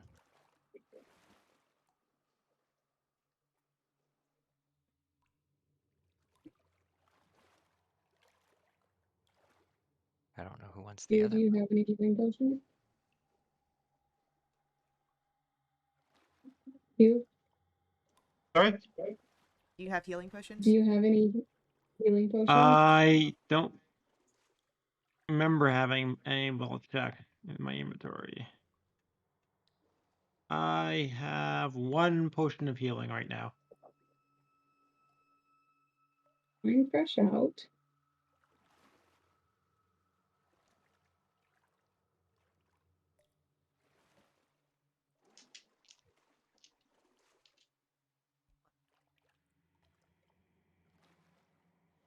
With the 2 potions, a quick look of the gold pouch. You've got 400 gold pieces there.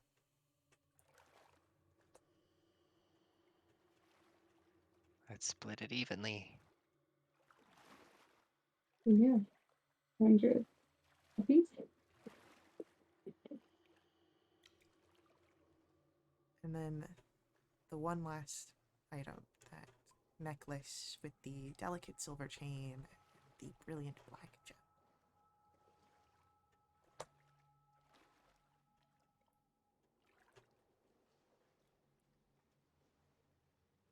It's pretty.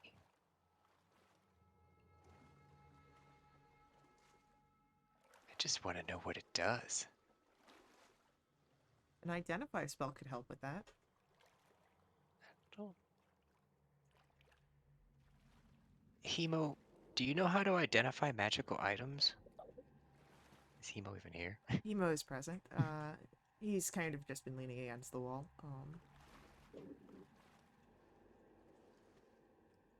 I am not the most familiar.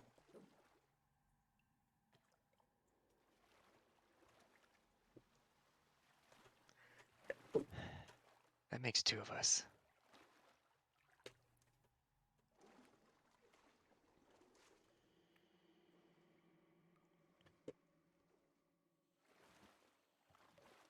Am I getting magic vibes off of it? Because I definitely like the aesthetic. It does appear to be magical in nature.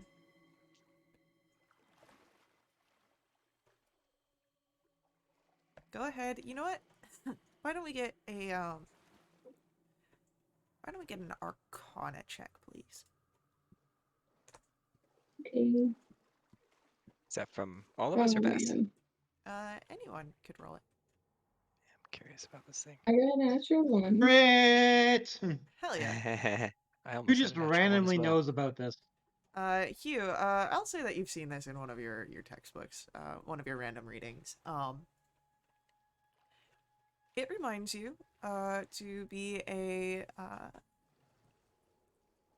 periapt of proof against poison. Um, while the wearer has the necklace on their person, wearing it actually, not just on their person. While the wearer has it on, there are no poisons that can affect your system. You are immune to the poison condition and as well as any poison damage incoming. So Hugh's gonna be like, I'm gonna check this out, guys, for later, and pocket that. Hey, I think I might have a book that, looks like this. And go ahead and you can add that to your inventory. Sweet, that could be handy. Yeah, especially if you've got any sort of green dragons that you gotta fight against.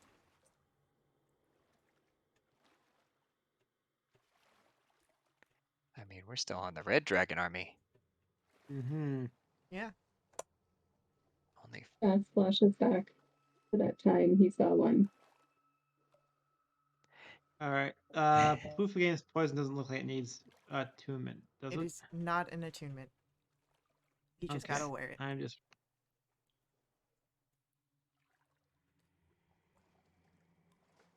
I think whether we get magic vibes or not, I still feel like Victoria should have the paladine necklace or whatever. Yeah. Yeah.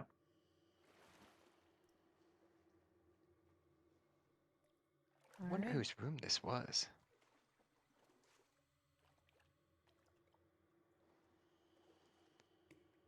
And I assume there's nothing else like in the box that indicates like there's nobody's name scrawled inside the box like property of so and so. Um, roll for me. Roll for me an insight check.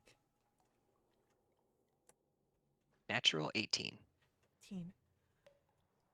Based on what you're seeing, this was likely the apartment of this temple's head priest. Based on the vestments that are molding away and what has been kept in this box. There's no identity, but that's the closest thing you would know of who lived here once.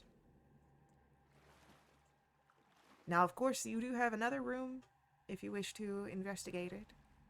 Heck yeah. And there's still the beam of light at the altar. But at this point, we are going to take our next ad break. So, hang out with us. We'll be right back to continue our story. But before we head out, I do ask that you let the ads run. They're important to us at WRP. They help keep our games affordable. You can also always directly support us through Ko-fi. Link for that is on screen and in our chat room. These donations unlock awesome perks for our entire communities for the next month. They include special companions, double treasure, double XP, new quests, all sorts of fun things. So hang out. We'll see you guys soon.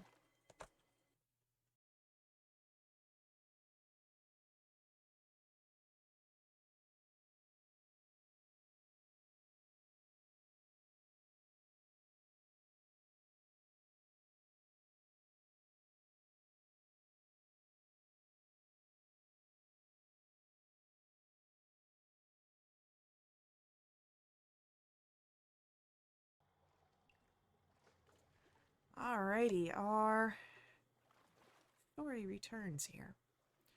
You found some interesting items in the apartment of the priest that was residing in the temple when this was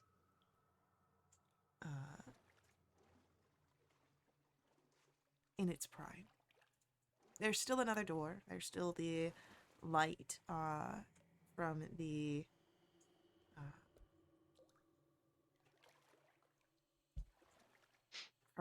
altar as well. That strange light.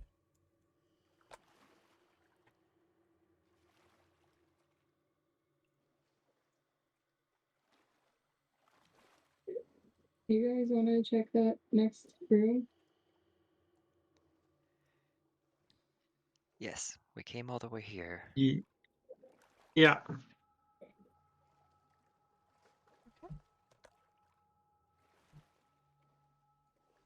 Bass goes towards the altar. All the other two. He doesn't make a big deal of it. So when the other two are going to the other room, Bass walks over to the altar.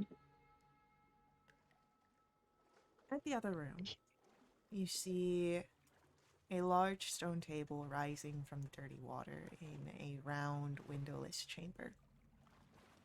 Along the walls, there are shelves holding assorted bottles and vials, most of which have cracked and stained the walls with their drippings.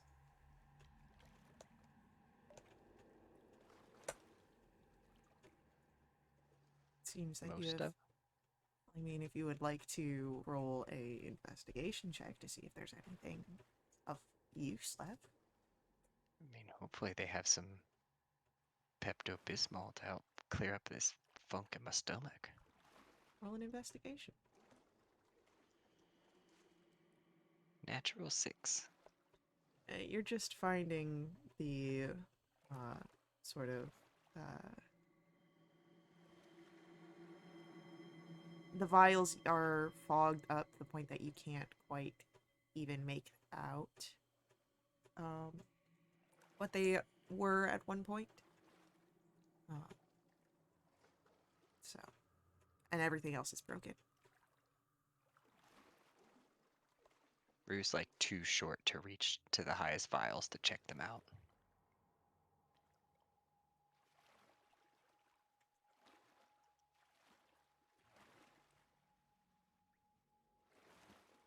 Did you say there's a stone table in this room too? Yeah. Would you like to roll an insight check? Sure. 12. This is likely where they prepared bodies for burial.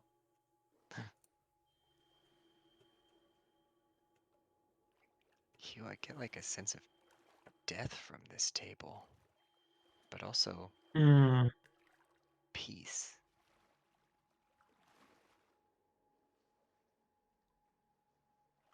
I wonder if I could take a nap on this. Can you take a nap on it?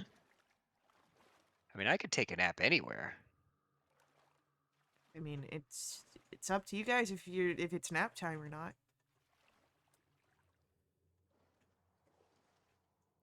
Hugh, if you would like to search the shelving, see if you could find anything that Rue may not have due to your height advantage, you are welcome to an investigation check as well. Okay. Investigation. I'm gonna. Can I help somehow? Like pointing out things like look at that one and that one and that one. Sure, I'll allow a help here. So if you would like to roll a second time and take the higher, Hugh.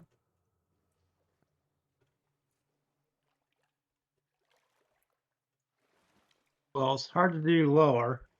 It is hard to But be lower. yeah. 7. No, you see, like, there are some scraps of paper here, but they're likely damaged from the time with the water and mildew.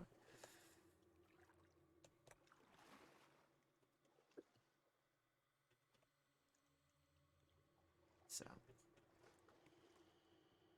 uh,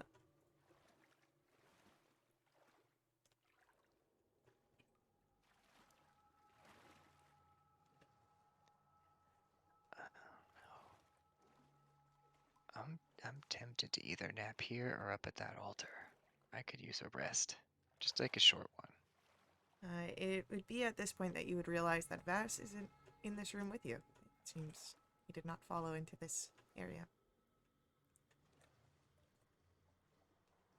Vass, you are at the altar. And again, as you step up to those steps and the stone reliefs of the dragon forms, you feel the sensation of being watched, of being perceived.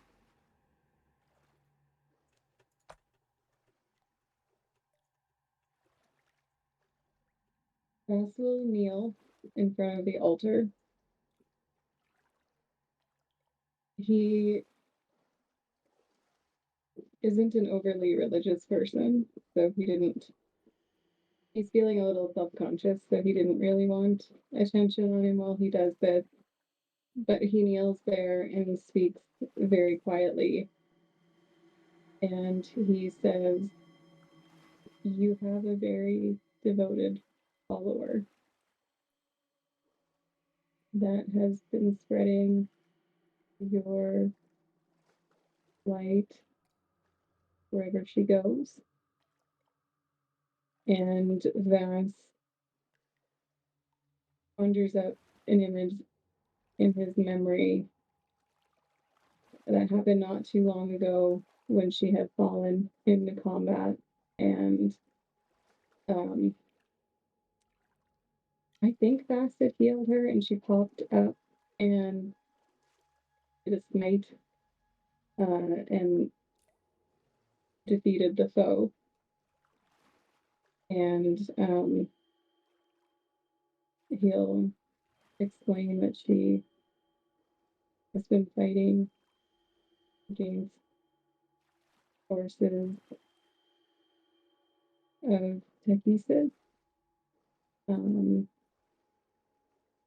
then he pulls out his dinky little silver, like sheriff badge with the 5-pointed star, and he says he says there's 5 different colors. Star has 5 points, and I know it's not platinum, only silver, but perhaps it's a message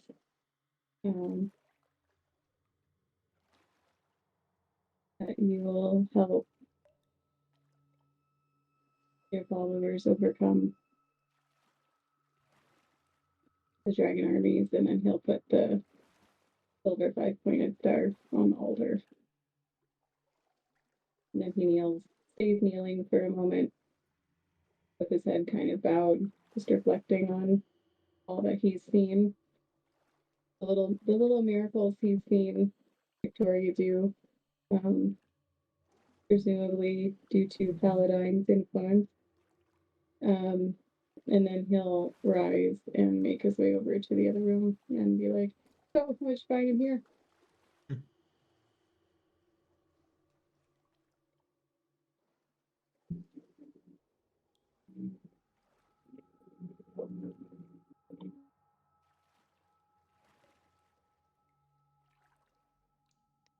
Found kind of an uncomfortable bed here at this stone table.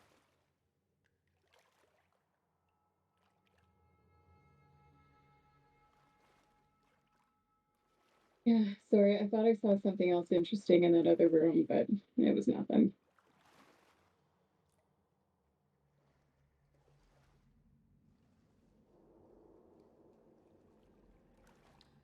Oh. As Vass, you come to the room,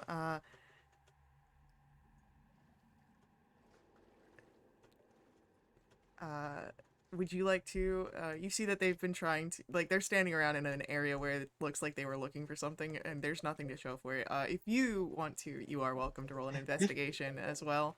That's just a little skeptical that they turned up nothing. So he's gonna like not super obviously, but kind of just slyly try and look around in case they missed something without being super obvious about it. Yeah, go ahead. And he gets a 12. With a 12. Um, yeah, there's a few pieces of paper here and broken vials, and the jars that aren't broken are all foggy and misty. It's not really much here that you're finding.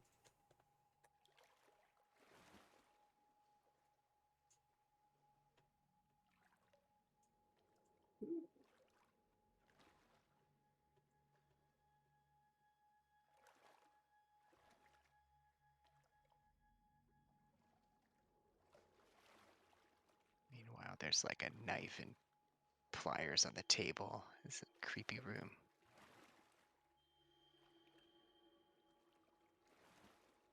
Yeah, I liked the other one better. Well, it's just they were enthusiastic about crafts. They're very crafty here.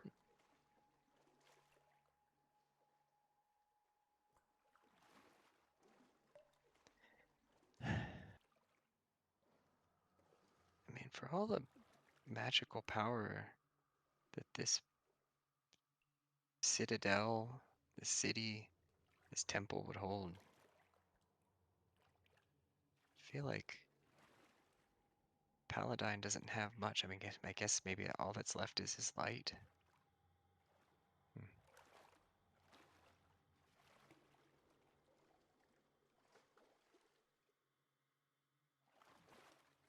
I don't know. Do you think that that necklace could do anything at the altar? Hmm. I mean, it could maybe protect if someone's on the altar.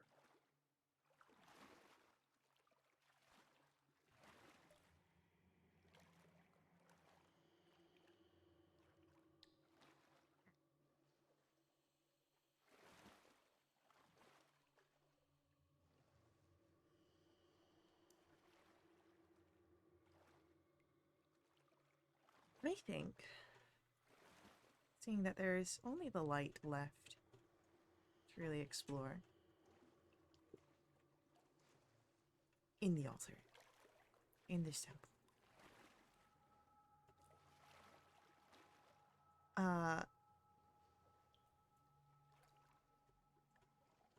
I think we'll leave that to be explored in our next episode, our next session, since I know what's going to come from that. And I think it would be better if we have a little anticipation before it. So, thank you to our players for playing. I hope you guys enjoyed this. Thank you to our viewers for viewing. I hope you guys enjoyed this as well. I'll see you all in our next stream, but until then, head over to willtowitch.com. Check us out there. Join us in our Discord to jump in a game yourself. Keep up to date with all of our announcements. And as always, may the ever burning light forever guide your steps. Laters.